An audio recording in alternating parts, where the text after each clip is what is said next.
Bismillahirrahmanirrahim. Assalamualaikum warahmatullahi wabarakatuh. Hamdan sholatan amma ba'du. Kita berjumpa lagi di pertemuan hari ini, yaitu pada mata pelajaran seni budaya di kelas 9 ya. Baik, untuk hari ini kita akan belajar mengenai pengertian seni lukis, kemudian tujuan seni lukis, aliran dan gaya seni lukis, serta tema seni lukis ya. Ya, yang harus kalian perhatikan di sini baik itu pengertiannya, tujuannya, kemudian aliran dan juga tema, bahwa seni lukis ini tidak melulu hanya menggambar saja, tetapi juga ia memiliki aturan-aturan yang harus kalian ketahui, serta aliran dan juga gaya ya, bahkan tema pun diperhatikan di dalam seni melukis. Untuk part pertama kita harus tahu dulu anak-anak harus tahu dulu pengertian daripada seni lukis itu sendiri. Pengertian seni lukis di sini secara umum adalah sebuah pengembangan dari menggambar. Betul, karena berawal dari sebuah gambar.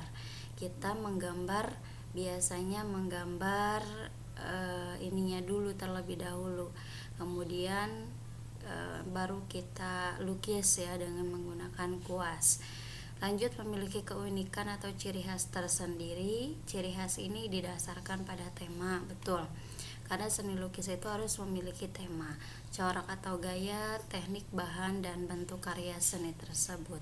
Bahkan seni lukis pun merupakan seni rupa dua dimensi ya. Kenapa tidak tiga dimensi? Karena dia hanya terpacu pada gambar pada media ya, pada media dua dimensi yang dituangkan dalam media lukis, yaitu medianya bisa berupa kertas, kemudian kanvas ya, bisa juga kain, bisa juga tembok, bisa juga batu dan lain-lain ya, dan lain sebagainya, dengan menggunakan alat lukis seperti pensil, kemudian cat dan lain sebagainya. Terutama kalau lukis itu identiknya dengan kuas ya, ada kuas, ada cat, maka oh ya itu sedang melukis, karena itu identiknya dengan cat dan juga kuas. Kalau untuk pensil biasanya hanya menggambar awalannya saja begitu.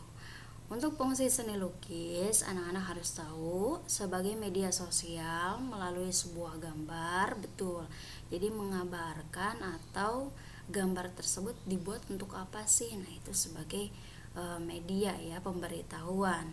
Dan ekspresi seseorang seniman biasanya dalam upaya memberi respon berbagai aspek yang ada di lingkungan melalui karya lukisan ya. Oke, seni lukis itu banyak sekali fungsinya, bisa berupa media sosial atau pemberitahuan, kemudian bisa saja hanya ekspresi semata ya, atau yaitu tadi bisa sebagai fungsinya untuk daya jual beli ya, begitu boleh. Oke, tujuan seni lukis ya, tujuan adanya seni lukis bermacam-macam ternyata. Ya, di sini Ibu langsung berikan contoh gambar lukisannya karena memang tujuan seni lukis itu banyak ternyata ya.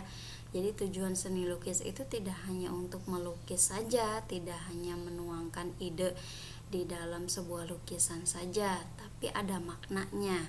Ya, yang pertama, tujuan seni lukis bisa sebagai religius ya. Religius itu yaitu ya sebagai media keagamaan ya. Kalau zaman dahulu kan itu zamannya masih zaman Buddha, Hindu begitu. Nah, biasanya mereka tuh melukis di batu ya. Bahkan Islam pun ada ya, melukis di batu ya, huruf Allah dan selain sebagainya. Ini adalah salah satu contohnya, yang mana ada lukisan-lukisan tangan ya. Ini di daerah Indonesia juga terdapatnya ya. Ibu ambil contohnya ini yang religius. Lanjut, yang kedua, tujuan seni lukis itu untuk kritik sosial ya. Ini salah satu lukisannya Joko Pekik ya, tentang apa ini, munding ya. Tahu kalian munding, kerbau yang sedang membawa kerbau begitu orang-orang. Jadi mereka itu sedang mengkritik mungkin entah itu kepada pemerintah atau sebagai macam apa begitu ya. Jadi mereka tuangkan ke dalam lukisan yang mana di sini ada kerbau yang mereka bawa begitu. Pasti ini ada intinya itu apa gitu. Nah, ini tujuannya itu apa? Kenapa pelukis itu melukis lukisan seperti ini?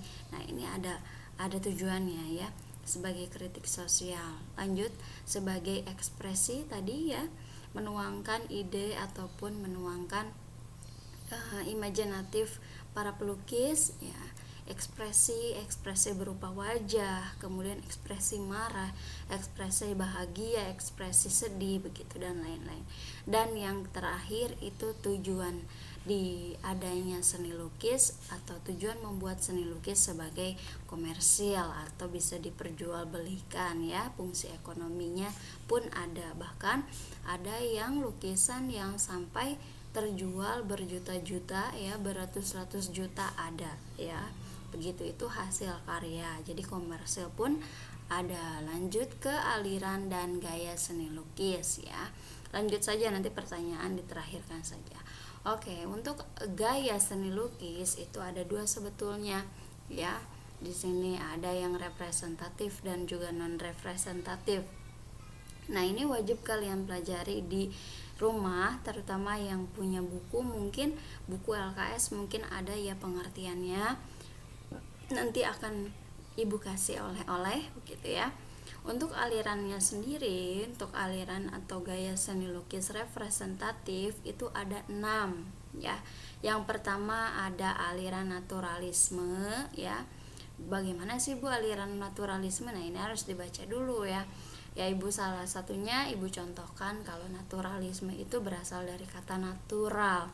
Jadi, nah di sini aliran seni lukisnya ya natural saja begitu. Kalau melukis wajah ya berarti wajahnya tidak ada tambahan-tambahan lainnya, natural ya, tentang wajah manusia begitu. Kemudian yang kedua realisme, realistis sesuai dengan kenyataan ya. Misalkan realismenya pemandangan, berarti tidak ada tambahan-tambahan, sesuai dengan apa yang kita lihat pemandangannya bagaimana gitu. Yang ketiga romantis ya, romantis itu ya identiknya dengan romantisme begitu ya.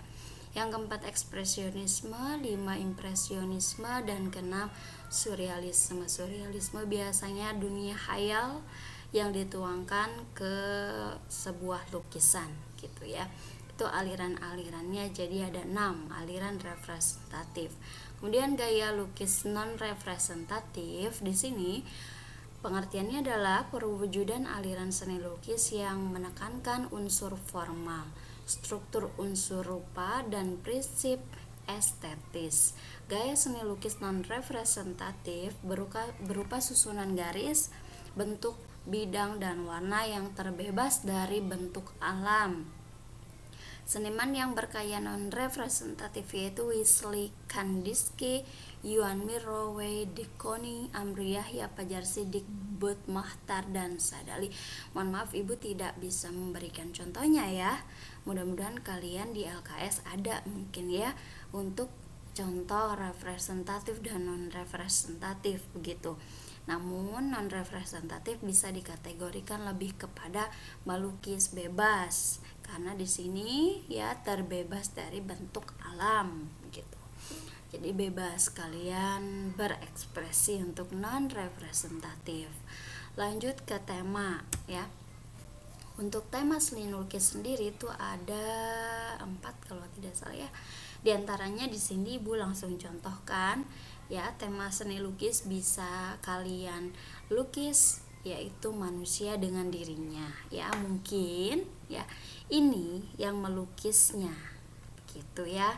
Jadi mereka menggambar dirinya sendiri atau Ibu menggambar diri Ibu sendiri seperti ini ya. Jadi manusia dengan dirinya. Nah, itu temanya. Yang kedua ada tema manusia dengan manusia yang lain. Kenapa Bu contohnya seperti ini? Mungkin ya bisa jadi ini adalah ibunya yang dia lukis ke dalam sebuah lukisan dia. Ya, ketika dia melukis ibunya atau neneknya gitu. Jadi ia lukisannya itu bertemakan manusia dengan manusia yang lain. Lanjut, manusia dengan alam sekitar ya. Di sini ada kuda, kemudian ada padang rumput, di sampingnya lagi ada seperti lembah begitu ya. Ini kan tentang alam. Jadi manusia dengan alam sekitarnya, karena manusia itu kan berhubungan dengan kuda, berhubungan dengan alam, padang rumput, menghirup udara dan lain-lain ya. Itu bisa. Kalau manusia dengan alam sekitarnya mungkin banyak sekali ya, sawah, ladang dan lain-lain. Nah, lanjut, tema selanjutnya adalah manusia dengan alam benda ya. Alam sekitar dengan alam benda berbeda. Alam sekitar ya lebih kepada pemandangan begitu ya. Sedangkan manusia dengan alam benda yaitu tadi alam bendanya berupa benda-benda yang sering kita gunakan seperti teko, kemudian panci, guci ya, buah-buahan dan lain sebagainya ya.